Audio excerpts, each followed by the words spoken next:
Roja made it to the news websites. This is an feature of Filipino stars about Roja cast, mga kaibigan. Star Power Overload, Donnie, Kyle, Maymay, Kai, Emilio, and the rest of the Roja casts graced the celebrity premiere and MediaCon in style.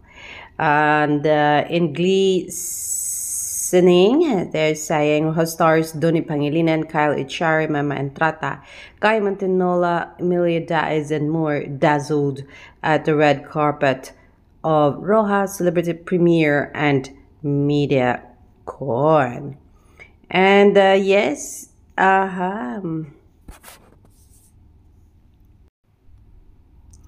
samantala, Donkey's official are saying na nandiyan po sila para suportahan ang Donnie Kyle tandem. At sabi dito, we are always be here for you and happy to say, congratulations, Donnie Kyle. We support hashtag Roja in all ways. Hashtag Donkey's community fam. Samantala, sabi ni Donnie, so many good bits, can't choose what to post more.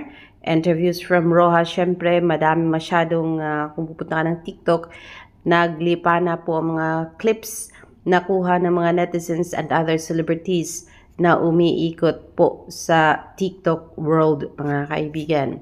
Even Maiden Singapore is saying, the smiles on your face showed that you were happy with the outcome of your series very, very soon. Think Nato Girian is promoting ang movie ni Bel Mariano dahil meron itong block screening today. But yes, at the same time, talagang ipinagsigawan din nila ang suporta nila sa nalalapit na pagbubukas na po ng Roja sa Netflix, Awan to FC. And yes, sa Free TV, mga kaibigan. Erickson Lay is saying, solo project paninibago ni Donnie Pangilinan na hindi niya kasama si Bel Mariano. Yan po ay may pachika itong isang YouTube account, and let's watch this. Living Legends. Okay, and it's a title that everyone wants to have. It's a good kind of title. Okay? Pangalawa, I want to say congratulations, bro. Kasi back to back acting projects for Emilio Daez. This is one great series to be part of. Napakagaling mo. You're in the right track. Wow! You're in the right track. Okay. Thanks, Emilio. Lou, before you answer the question, baka may gusto kang batiin dito sa cinema.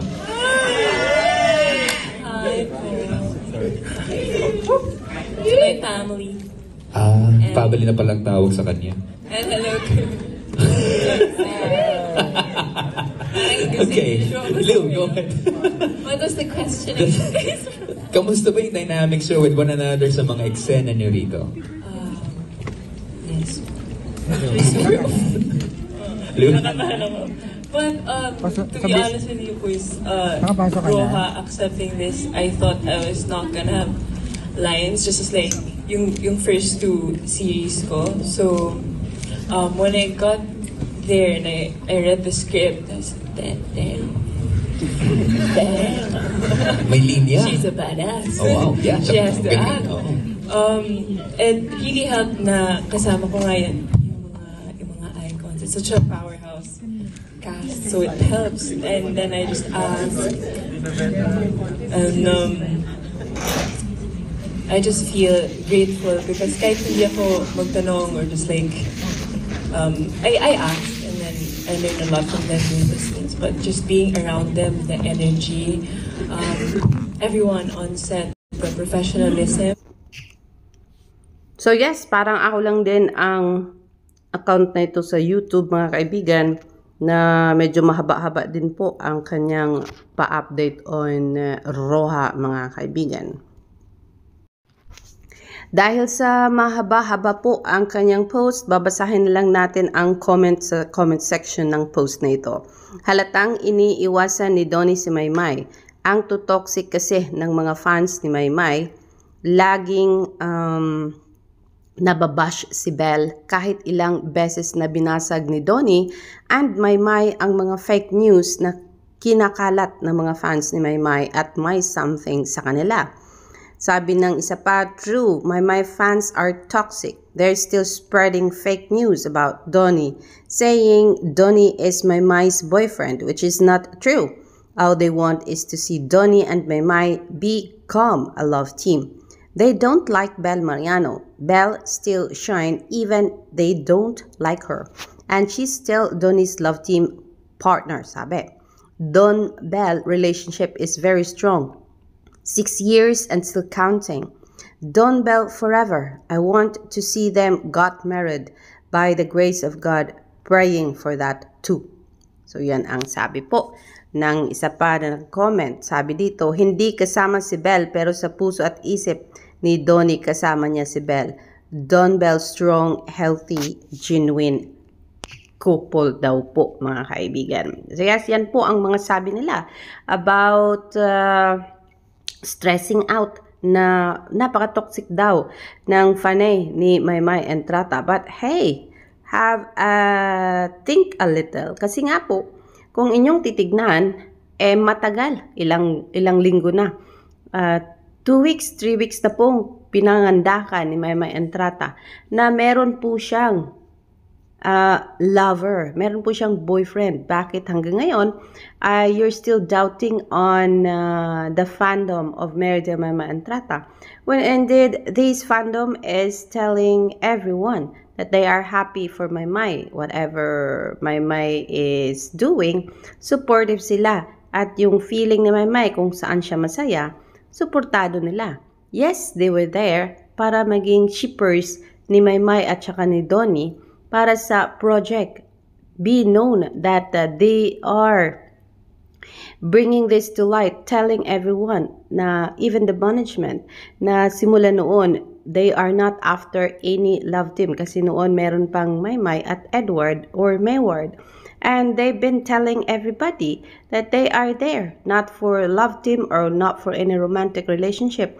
Dahil nakitaan nila ng chemistry, itong si Donnie and Maymay together as a good tandem for a project, mga kaibigan.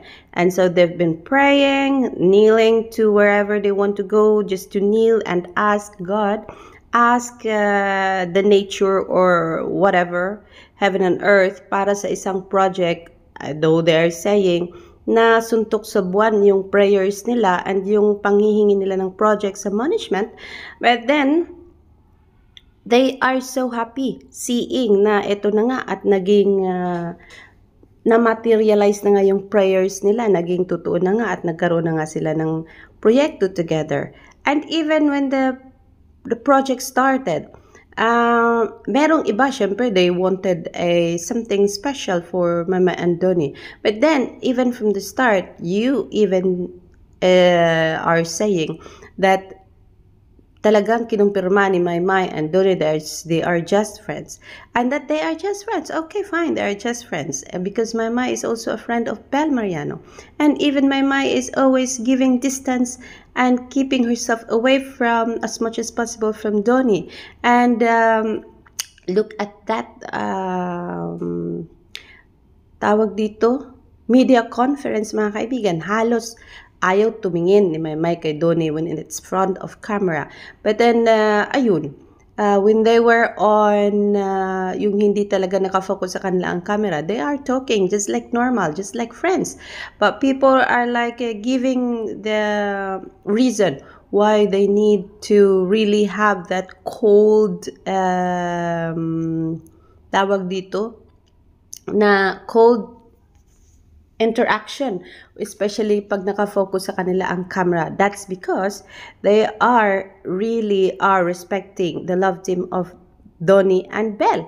That is why tama nga ang my fans when they're saying, tuldukan mo na yan, Donnie.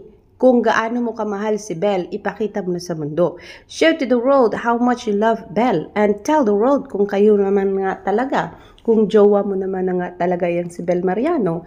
Why not telling the world na, hey, don't touch my girl. She is my girl and don't harm her. Don't bash her. Parang ganon. Para at least once and for all of this bashing and all of this chaotic interaction between Don Bell fans and Maidon fans ay matigil na. And then there is no reason for Maidon to para awayin pa kayo Don Bell fans kasi nga po as you can see, alam nila na merong relationship si Maymay with Joaquin Enriquez. Actually, most of them or all of them are kinikilig when they are watching Maymay and Joaquin's video together sa TikTok. And even mga cute post ni Jabian ay talagang naka-like sila, naka-heart sila, and nakapagbigay sila ng comment cheering these two to keep the guards always yung talagang intact. Yung bang they want them, kung forever na nga lang, sana forever na, o diba? Kung ang pag-uusapan ay forever, kasi nakita naman nila, gaano ka, parang vibing talaga sila always. Pareho silang kalog, pareho silang dancer, pareho silang model, pareho silang singer, and at the same time, pareho silang actor. And yeah, they are screaming to the world. Why bashing again Don Bell fans? They're screaming to the world that meron silang relationship. Why so threatened with Maymay and Trata? And why giving Maymay names, mga kaibigan, when there is no reason for that at all? At all. So, if you are really educated, I can see, I'm reading your comments every day sa social media, and I can see most of all are fluent in English or professional. Maybe some of you are not, but then nakikita ko magaling kayo sa communication. But then I don't understand why you have to go that low when it comes to Maymay. Why so threatened about Maymay? There is nothing about Maymay to be threatened about. If you are so confident that Donnie and Belle are having that kind of relationship, special relationship, as you say, and because you are saying that they are so in love and so into each other, then why you are so nambabash pa like that? Why you are so, ewan ko ba, provoking? Parang sometimes it's like that. And so, kung minsan wala nang magawa itong mga Maidon fans, kundi, hello, okay, nakikipag-fight back na rin. So yeah, there's only one logic in here. If you are so confident about Donnie and Belle having that special relationship, then so be it, mga kaibigan. Because Maymay is so happily in love to Joaquin Enriquez. So stop the bashing. Continue supporting kasi nga po, project ni Belle ay papalabas na. So let's just focus on supporting Belle Mariano's movie Meet, Greet, and Buy, and serye ni Donnie. Kung really love nyo si Donnie as half love team ng Don Bell, then yes, support the series, yung serye ng nina Kyle and Donnie. Actually, nakita ko yung isang video na in-interview si Kyle and Donnie. They were not even mentioning Maymay, just to stay away from bashing and from intrigues and controversy. So, all of them are so careful enough para iwasan ang ganong klaseng scenario na saan malagay sa alanganin ang isa sa kanila. So sana maintindihan yan ng mga broad-minded naman siguro sila, hindi naman narrow-minded, na mga fans ni Belle Mariano and Donnie Pangilinan. And me, I am actually a fan of Belle and Donnie because they are such a cute love team together. They made me smile, they make me laugh, and then, yeah, they make me kilig. And so, kung meron man akong Maidon thingy it's because I really like them as an artist and as individual and not as a love team. Because as always, my motto is, wherever, kung sino man, whoever, magpapasaya kay Maymay at magbibigay sa kanya ng protection, safety, pagmamahal, yung mag-aalaga at magpuprotekta sa kanya forever, dun po ang aking puso. So I'm not after on love team of Donnie and Maymay, because I'm always saying Maydon in behalf of those Maydon fans, mga kaibigan. So yes, let's all end up this fandom war, mga kaibigan. Let's just all support Donnie and Belle, Kyle and Maymay, Kai and Emilio, AC Bonifacio, Lorna Tolentino, Maricel Soriano, Piolo Pascual, Joshua Garcia. All of these people, I know, mahal nating lahat. So all we need to do is, yes, unite and stop the bashing, stop fandom war, and let's go. Ngayon ay red carpet po ni Belle at ng meet, greet, and buy siblings. So, be there or be square. And yes, let's all pray for the safety of those Roja cast na ngayon ay nasa Cycle 3, locked in, shooting na po.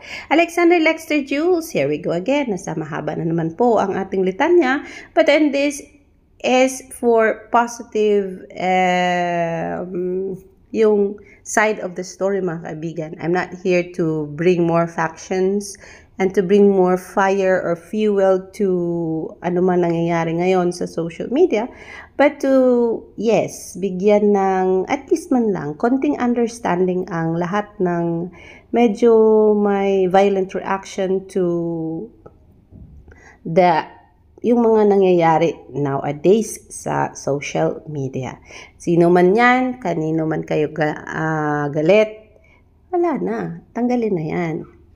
Spread more love. Kasi nga po, hindi natin alam, baka bukas wala na tayo sa mundo, may galit pa rin tayo sa puso natin. Ako, paano natin naharapin ang Panginoon pag ganon? Alexander Lexter Juice, magandang umaga everybody, and ayan, enjoy the rest of your day. Bye-bye.